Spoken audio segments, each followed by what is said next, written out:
Well, this upcoming election, whenever it is, really is anyone's ballgame. And a bit later in the program, we're going to get some of the latest results on that. But this campaign, don't let anybody tell you otherwise, is really neck and neck. And I think that looking at it now, we can look forward to a campaign that is going to be fought not on big issues, though Lord knows there are some pretty big things we need to work out about our direction as a country, but rather this election campaign is going to be fought as a grinding seat-by-seat battle, fought by local members and their respective teams over real bread-and-butter issues like the cost of living and what can we do to bring down our sky-high energy bills. Those energy bills, which in a blow to Prime Minister Anthony Albanese and his Energy Minister Chris Bowen's claims about cheap renewables, are about to shoot up another 9% from July 1. But please, Prime Minister, tell us how good that quarter point interest rate cut has been for households. Seriously. But if this is a problem, this energy bills, the cost of living is a problem for Anthony Albanese, well, in a rare bit of good timing, he's got a budget coming up in just over a week, where he has made no secret about the fact that he will hand back some of our tax money to help us keep the lights on. I mean, gosh, he could have just stopped pushing power bills up in the first place and washing our money back to us via Canberra, but then I guess, where are the votes in that? And make no mistake about it, this situation really represents a real weakness for Labour. Have a listen here to Chris Bowen Thursday trying to square the circle of rising power prices and the supposedly cheap renewables his government is determined to jam into the system by any means necessary. This morning's draft default market offer from the Australian Energy Regulator shows the need to keep on going more than ever before with the plan to introduce more of the cheapest, most reliable form of energy for Australians, and that, of course, is renewable energy. It also shows the importance of what we've already done in terms of short-term relief for Australian households, 2 rounds of energy bill relief, and it shows that the Albanese government, our approach of short-term relief coupled with the longer-term plan is the right plan for Australia. All right, so let's break down what the Energy Minister just said there. He's saying, don't worry, sure, the prices are shooting up because of our policies, but hey, we'll sling you a few bucks to help out.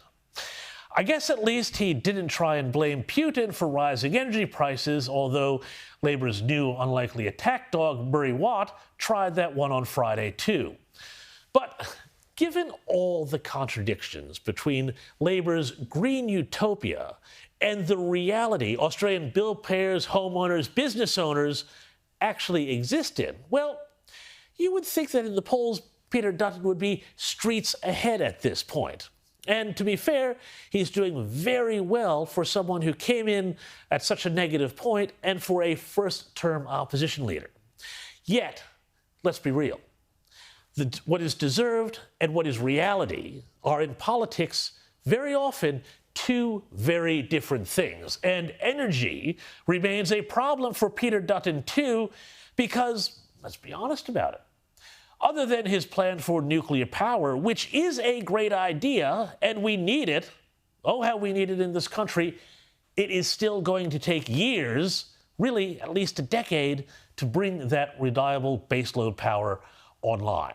Now, there's not a lot in the way of stopping any of this madness. The green power policies, the ever-rising bills, the transmission lines going across our farmland, at least not so far, really, in policy terms from the opposition.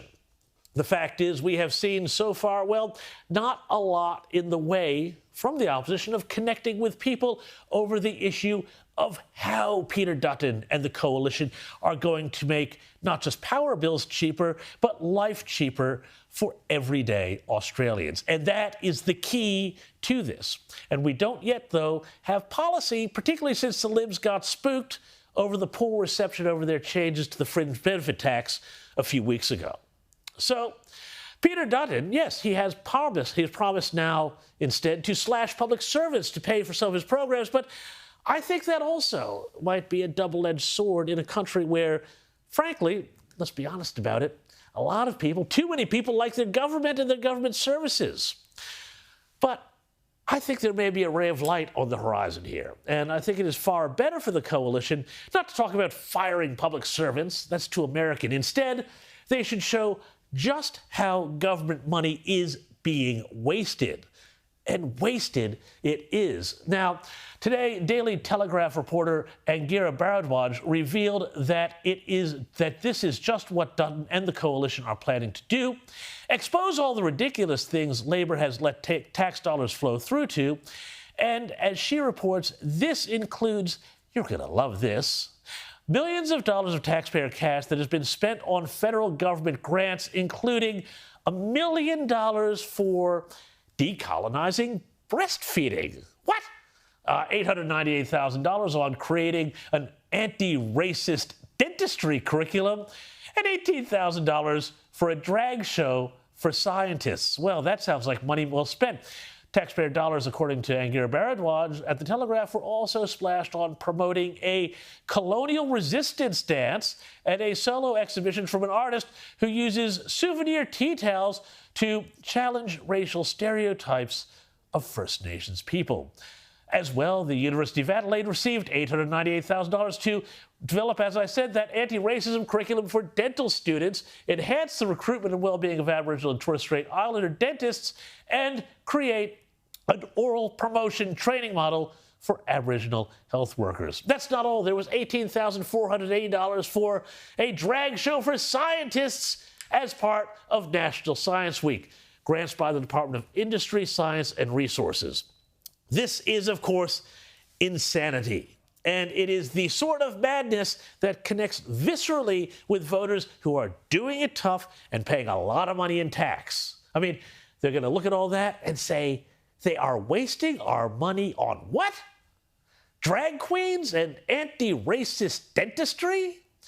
Look, not only is this the sort of story that should and will stoke righteous outrage, but it forces Labor onto the back foot.